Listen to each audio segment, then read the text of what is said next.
Un an après les révélations de nos confrères de France 5, un nouveau documentaire choc doit être diffusé cette semaine concernant la pollution au perfluoré au sud de Lyon et surtout autour de Pierre-Bénite. Des salariés et des riverains ont accepté sur la base du volontariat pour ce documentaire de faire analyser leur sang et les résultats sont alarmants. Plusieurs associations ont d'ailleurs décidé de saisir la justice. Arthur Blé.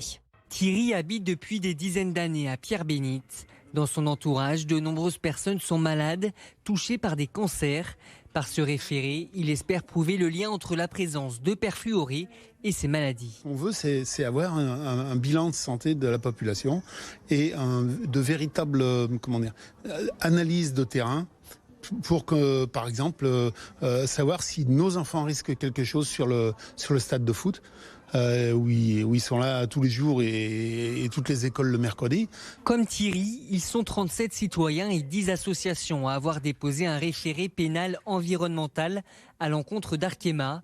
Un référé qui demande à l'usine de Pierre-Bénite de limiter ses rejets de perfluorés à 1 kg par mois, mais aussi de réaliser des prélèvements sanguins sur la population et sur les salariés de l'entreprise. On veut avoir une meilleure connaissance de la contamination, mais on veut aussi faire le lien entre cette pollution et l'entreprise Arkema pour qu'elle ne nie plus ses responsabilités. Ce qu'on veut aussi montrer, c'est à quel point une molécule chimique peut impacter des citoyens dans leur vie quotidienne. Et donc, on demande aussi des prélèvements sur l'environnement des victimes, c'est-à-dire leurs œufs, par exemple, le lait maternel, etc. Si le référé est accepté, le principe de pollueur-payeur s'impose. La loi prévoit que c'est à l'entreprise mise en cause de payer les mesures demandées. Revenons à présent sur le violent orage qui a touché le sud de Lyon ce week-end. Ce matin, plusieurs classes de l'école Claudius Berthelier dans le 7e arrondissement sont restées fermées. Une galère pour les parents d'élèves. Jade Terlinck. Alors, tu vois, là, devant l'école, Sheila explique à son fils Aymen pourquoi il n'a pas cours aujourd'hui.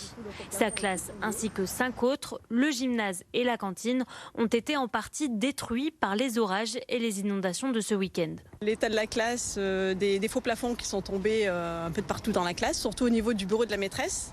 Le PC est touché et HS ne fonctionne plus. Et les cadeaux de fête des mères ont eux aussi été endommagés. Je suis triste un peu. J'avais fait du papier mouillé et dessus on avait mis des fleurs. Et j'ai envie d'aller à l'école, voir mes copains. Problème, ce genre d'incident est récurrent selon les parents. Ça dure depuis un moment. En mai-juin, il y a déjà eu plusieurs inondations, dont une lors d'une pause méridienne. Les enfants sont revenus de cantine, ont été impressionnés et certains ont été traumatisés par rapport aux dégâts qu'ils ont vus, des faux plafonds qui étaient sur leur bureau, tombés sur leur bureau. Selon Sheila, une vingtaine de parents n'ont pas pu trouver de solution de garde. Elle a pu basculer en télétravail comme Aurélie, une situation qui reste inconfortable. Malgré tout, j'ai dû aller chercher du matériel au boulot ce matin, donc j'ai emmené Zoé rapidement au travail. On est revenu ensuite à la maison. Je vais prendre sur mon temps aussi pour lui faire faire un petit peu de travail. Je sais pas, voilà, on va reprendre les devoirs, on va faire mais c'est pas une journée normale. Des travaux sont attendus pour la fin d'année, mais trop tard selon les parents d'élèves, il y a urgence. Et la ville de Lyon a communiqué en fin de journée. Les enfants vont pouvoir retourner à l'école dès demain matin. Ils seront accueillis dans les classes qui n'ont pas été touchées par cet orage. Nouvelle journée de mobilisation demain contre la réforme des retraites à Lyon. Ce sera la 14e depuis le début du mouvement en janvier.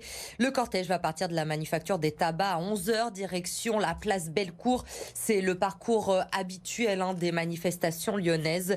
Une nouvelle mobilisation redoutée par les commerçants qui ont déjà subi de nombreuses dégradations cette année. Pauline Tugent. Cour-Gambetta, cette agence a fait peau neuve. Les vitrines cassées le 1er mai ont été réparées pour plusieurs milliers d'euros. Alors le responsable a trouvé une protection supplémentaire pour demain. On a prévu de mettre ces grandes planches entre la vitrine et puis notre grille. Ça permettra de sécuriser une partie de l'agence. C'est bizarre de faire ça, ouais. Mais avec ce qu'on a vécu le 1er mai, on est obligé d'en passer par là, quoi. Plus bas sur le cours, une banque installe des panneaux en ferraille, double épaisseur. Cette agence d'intérim, elle, n'a pas enlevé ses planches de bois depuis des semaines. Un peu plus loin, un autre chef d'entreprise est très inquiet. On a très peur, on a déjà été cassé plusieurs fois.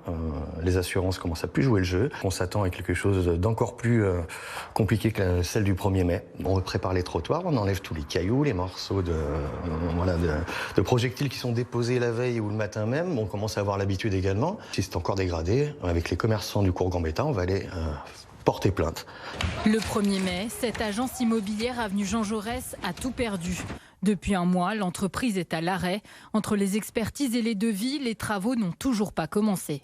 Il faut complètement refaire l'agence. Donc il y a tout ce qui est vitrage. Il faut refaire les sols parce que l'ensemble des sols ont été rayés. On a tout ce qui est mur à repeindre. Le mobilier à racheter et à reconstruire, remonter. Ça va être le délai qui va être très important parce qu'on a besoin de rattaquer le plus vite possible pour que notre activité fonctionne, quoi. Donc il faut vite qu'on soit dans les travaux et dans la reconstruction. Coût des travaux estimé pour ce commerçant, 58 000 €, sans compter la perte totale de chiffre d'affaires. Reste à savoir quelle somme sera couverte par l'assurance. L'agent immobilier espère pouvoir rouvrir en septembre. On a besoin d'un engagement massif. La phrase du jour est signée Grégory Doucet, le maire de Lyon, demande aux clubs sportifs de la ville de se former aux violences sexistes et sexuelles. Sans cela, ils ne recevront plus de subventions. Comment ont-ils réagi, ces clubs sportifs, aujourd'hui, Adrien Blétry? Ils sont pour la plupart déjà au courant. La ville a échangé avec tous les clubs sportifs de Lyon pour les prévenir de ce changement en 2024. Les clubs ont un peu plus d'un an pour former tous les salariés et les équipes dirigeantes aux violences sexistes et sexuelles. C'est la condition pour toucher de nouveau les subventions. La ville distribue à chaque fois un peu plus de 3 millions d'euros aux clubs sportifs. Les formations sont bien évidemment gratuites et c'est l'association Colosse au pied d'argile qui s'en occupe au quotidien. Elle œuvre pour sensibiliser au risque des violences sexuelles, de bizutage mais aussi d'harcèlement. À Lyon, il y a environ 500 clubs sportifs et du côté de l'AS Montchat, un club de foot situé dans le 3e arrondissement de Lyon, on est déjà sur le qui-vive. Dès la rentrée prochaine, l'organigramme va être totalement modifié et des actions vont être menées en plus des formations prévues. Écoutez. On va choisir dans chaque secteur pendant qui on va former. Et après le comité de surveillance qu'on va mettre en place, on va choisir hommes et femmes qui vont constituer là-dessus. On fait déjà des journées écologiques. Donc là, on va faire des journées de sensibilisation au sexisme et harcèlement.